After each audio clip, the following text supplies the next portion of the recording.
Okay, the filter ordering or hierarchy of filtering, right. So, when you have a filter in the data source tab, that filter will be the one that will be applied first. So, you will get filtered at that stage.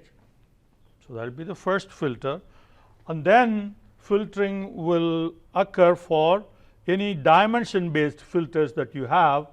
No,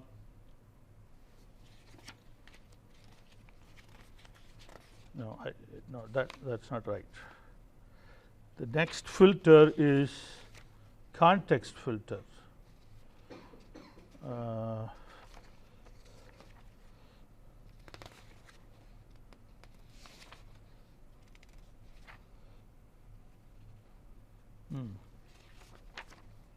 I had the ordering listed here somewhere, it's not here.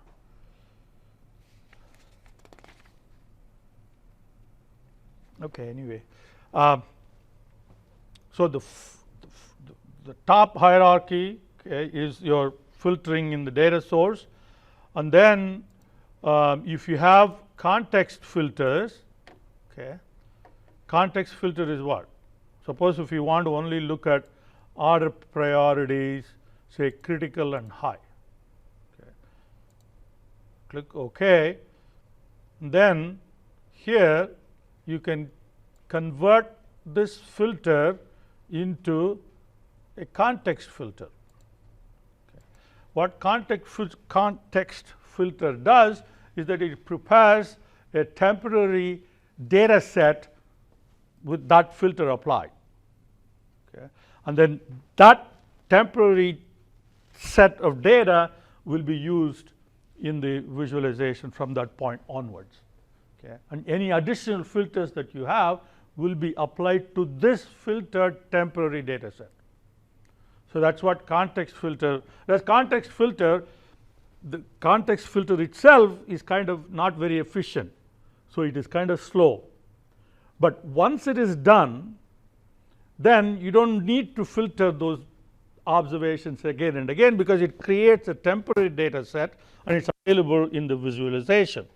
So, you do it only once and then you use it for all other purposes. So, if you are going to be changing the order priority, so if you are going to, if you show the filter and let the user select, right, order priorities.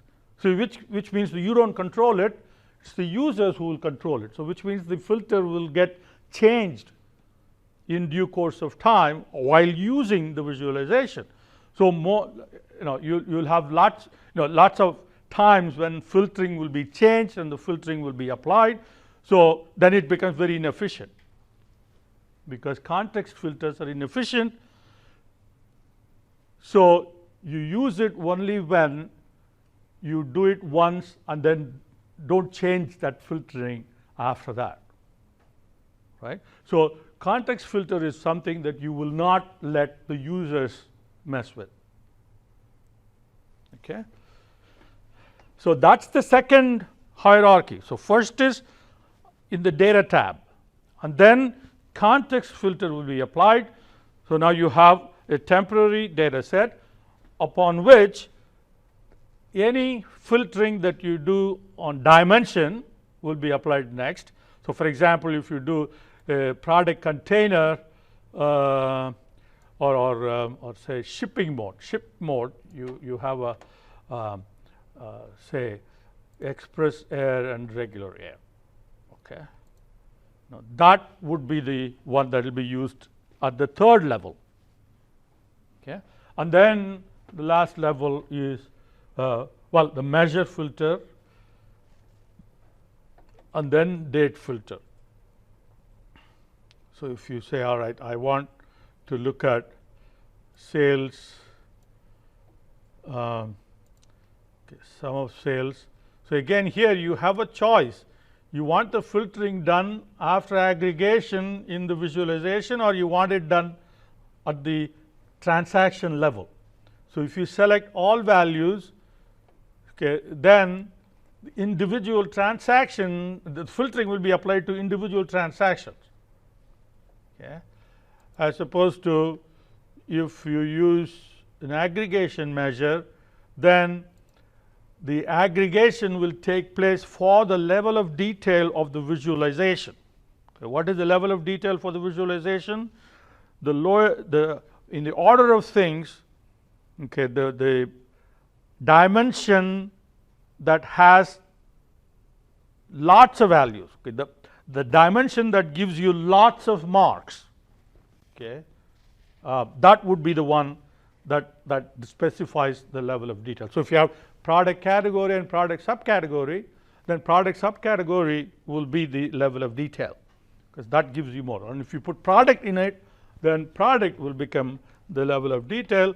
So it is at that level. And if you have more than one dimension, so product, detail and shipping mode, then that combination will become the level of detail, and the aggregation will be applied to that level of detail, and then the filtering will be applied to that.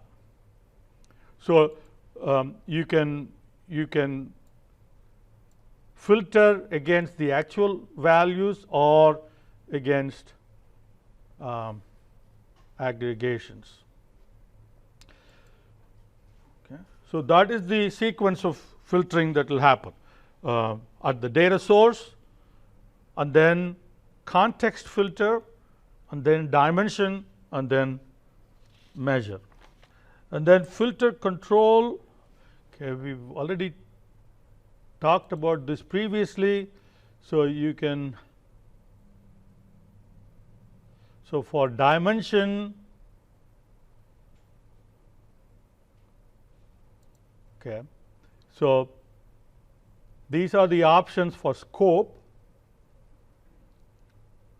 right. Okay, if you want to apply the filter for more than the one worksheet, okay, so you can say select worksheets, and then a list of the worksheets will appear. Then you can select which worksheets the filter must apply to, okay, and then you have okay, all the worksheets using this data source, okay, all using related data sources if you have related data sources.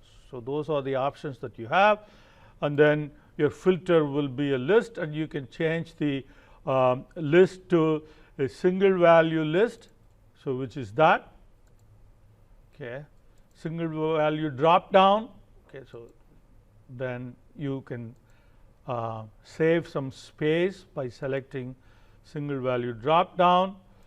And now the slider is more useful for measures rather than dimensions. And then multiple value list is where you can select more than one value, right.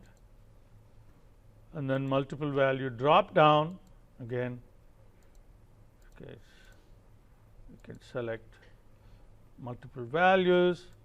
And now custom list, you have to specify the custom list, which was part of the filtering edit filter, and then wildcard match. Okay. So these are the options for dimension, and you can hide the card if you don't want to show it.